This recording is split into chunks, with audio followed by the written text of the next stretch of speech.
Hi developers, welcome back to code step by step. मैं हूं Anil Sidhu. Type script के इस पार्ट में हम लोग बात करने वाले हैं इनहेरिटेंस की। एक बहुत ही ज़्यादा इंपॉर्टेंट टॉपिक है हर एक प्रोग्रामिंग के अंदर। ऐसा नहीं कि टाइप स्क्रिप्ट के अंदर ही, चाहे सी प्लस प्लस हो, चाहे वो जावा हो, चाहे वो पीएचपी हो, चाहे वो टाइप स्क्रिप्ट हो, हर एक प्रोग्रामिंग लैंग्वेज के अंदर इनहेरिटेंस डेफिनेटली यूज होती है और हमें पता होना चाहिए किस तरीके से उसको यूज करना है।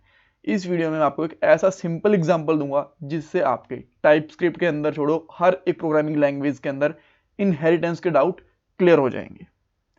सिंटैक्स चाहे हर एक प्रोग्रामिंग के अंदर अलग होता है, बट जो फंडामेंटल चीज होती है ना इनहेरिटेंस की, वो हर एक प्रोग्रामिंग लैंग्वेज के अंदर सेम ही होती है। तो यहाँ पे आपको डेफिनेटली समझ में आने वाला है कि इनहेरिटेंस कैसे काम करती है, क्या काम करती है।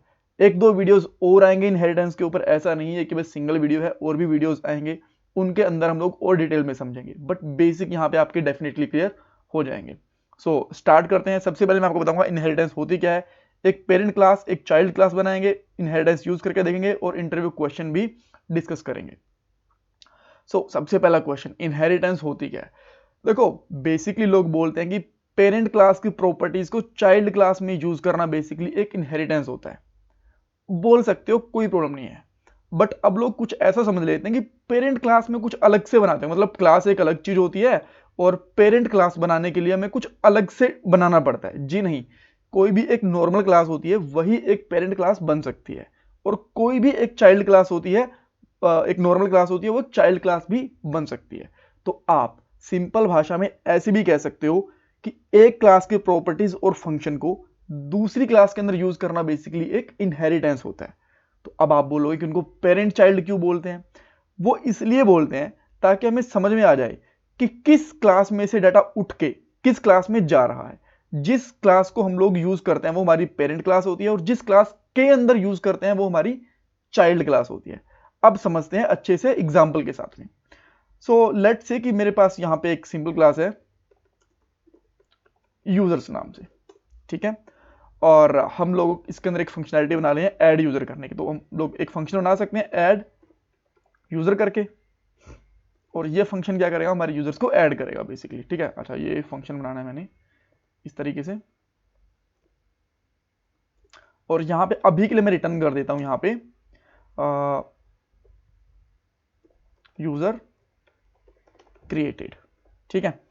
और अब मैं इसका एक ऑब्जेक्ट बनाता हूं। सिंपली मैं यहां पे बनाता हूं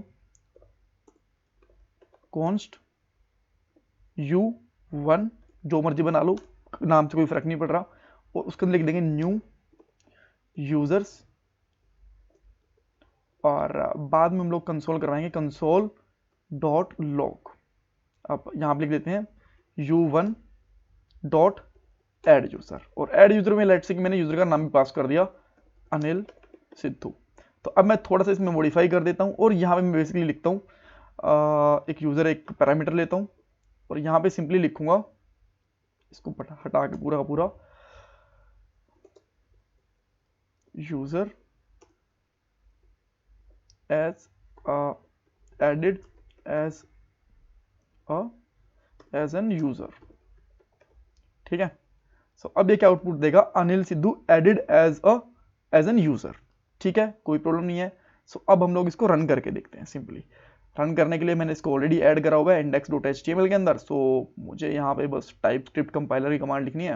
अभी सिंपली लिखता हूँ टाइप स्क्रिप्ट कंपाइलर, और ये बार बार अपने आप रन होता रहा, इसलिए यहाँ पे W लगा देता हूँ, तो ये वॉच कंडीशन के अंदर चला गया। अब मैं यहाँ पे आता हूँ, इसको यहाँ पे करता हूँ, यहाँ पे देख सकते हो Anil Sidhu added as an user. Simple है, कोई प्रॉब्लम नहीं है।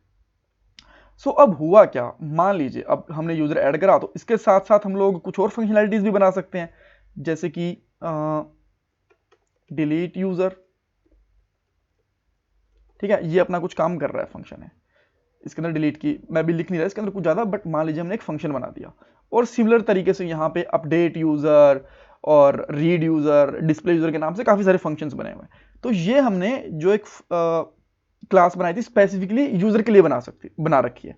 अब मान लीजिए कि हमें यूजर की ईमेल आईडी और पासवर्ड और यूजर आईडी ऐसी चीजें भी जनरेट करनी है, तो वो हम कैसे करेंगे। आप बोलोगे कि ठीक है कि यहाँ पे सिंपल फंक्शन बना देना, उसके अंदर आप जनरेट कर लेना। बिल्कुल कर सकते हैं, कोई प्रॉब्लम नहीं है, लेकिन वो हमारी चीज जेनरिक नहीं रहेगी। उसके लिए हमें एक अलग क्लास बनानी चाहिए, बिकॉज इसके अंदर हम लोग यूजर की चीजें कर रहे हैं। ईमेल तो एक यूजर की भी हो सकती है, एक एम्प्लॉय की भी हो सकती है, एक स्टूडेंट की भी हो सकती है, किसी भी हो सकती है, ठीक है, क्योंकि हमारी वेबसाइट के ऊपर बहुत से रजिस्ट्रेशन कर रहे हैं, तो इसीलिए हम लोग एक अलग से क्लास बना देते हैं। मैं यहां पे क्लास बनाता हूं, सिंपली क्लास क्रिएट अकाउंट, ठीक है, और इसके अंदर एक फंक्शन बनाता हूं मेक ईमेल, ठीक है, ये फंक्शन बना सकते हैं। और ये रिटर्न क्या करता है, ये जस्ट सिंपली रिटर्न करेगा पहले यूजर का नाम, जो कि हम लोग यहां से पास करेंगे ऐसे ब्रैकेट्स विद द डॉलर, ये हमारी टेम्पलेट स्ट्रिंग हो गई, @test.com, ठीक है, ऐसा ये ईमेल जनरेट कर देगा। अब इसके साथ में आपको मान लीजिए यहाँ पे पासवर्ड के लिए और यूजर आईडी के लिए बनाने, तो अलग अलग फंक्शंस बना सकते हो, ठीक है। सो अब हम क्या करेंगे, इसको, अच्छा ये ऑलरेडी रन हो ही रहा है, यहाँ पे आके अब मैं चाहता हूँ कि जो यूजर है ना वो ईमेल भी जनरेट कर पाए, तो वो कैसे करेंगे हम लोग।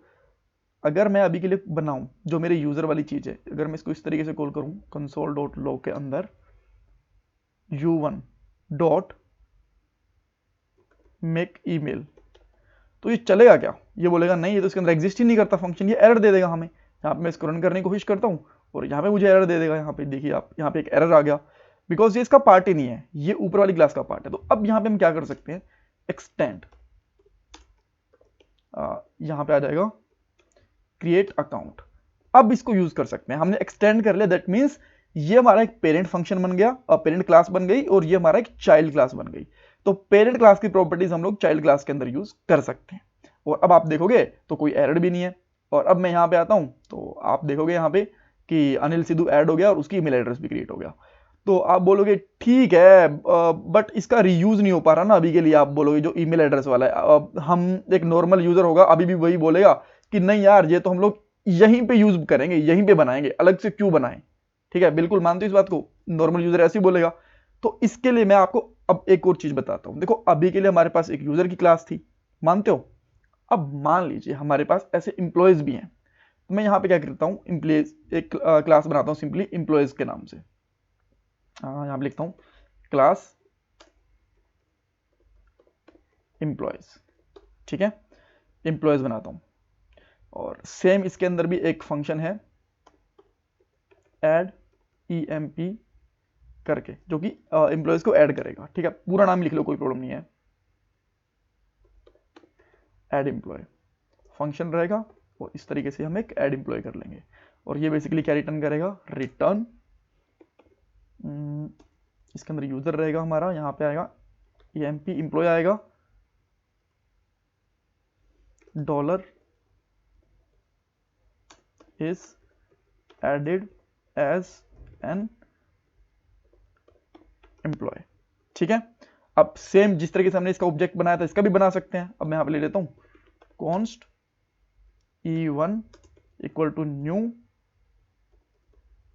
एम्प्लॉयज, और उसको वहीं पे कंसोल करवाएंगे, कंसोल डॉट लॉग, और यहां पे हम कर सकते हैं u1 dot sorry e1 dot add employ, और इसके अंदर मैं एम्प्लॉय का नाम ऐड कर देता हूँ, लेट्स से सैम, मैंने यहाँ पे ऐड कर दिया। और अब आप देखोगे कि हमारे पास सैम एक यूजर भी ऐड हो गया। अब देखो यहाँ पे ट्रिक आती है आपको, मैं यहाँ पे जो क्रिएट अकाउंट वाली क्लास थी ना, उसको मैं यहाँ पे भी एक्सटेंड कर सकता हूँ, एक्सटेंड्स, और यहाँ पे लिख दूंगा क्रिएट अकाउंट। और अब मैं सेम बस यहाँ पे कॉल करूंगा डॉट मेक ईमेल और सैम के लिए। और अब आप देखना मेरी जो ईमेल एड्रेस है वो मेरा पहले यूजर के लिए भी क्रिएट हो गया और बाद में एम्प्लॉय के लिए भी क्रिएट हो गया। ठीक है, अगर मैं इसको जो ये वाला कोड था ना पेरेंट क्लास वाला, मैं यूजर के अंदर लिख के छोड़ देता, तो होता क्या, अभी के लिए मुझे जो मेरी नॉर्मल इंप्लॉयज वाली क्लास है ना, ये वाली, इसके अंदर भी मुझे एक अलग से मेक ईमेल का फंक्शन बनाना पड़ता। बट अभी क्या हुआ, मैंने एक फंक्शन बनाया क्लास के अंदर, उसको मैं बार बार रीयूज कर पा रहा हूं। तो ये एक्चुअली फायदा होता है इनहेरिटेंस का। अगर आपको समझ में नहीं आया तो मुझे बताना, ये वाला कोड आपको जल्दी ही गिटहब के ऊपर मिल जाएगा, लिंक मैं डिस्क्रिप्शन बॉक्स में डाल दूंगा, और ऐसी बहुत सारी टाइपस्क्रिप्ट की वीडियोस आने वाली हैं। चैनल को सब्सक्राइब करना बिल्कुल भी मत भूलना। Thank you so much.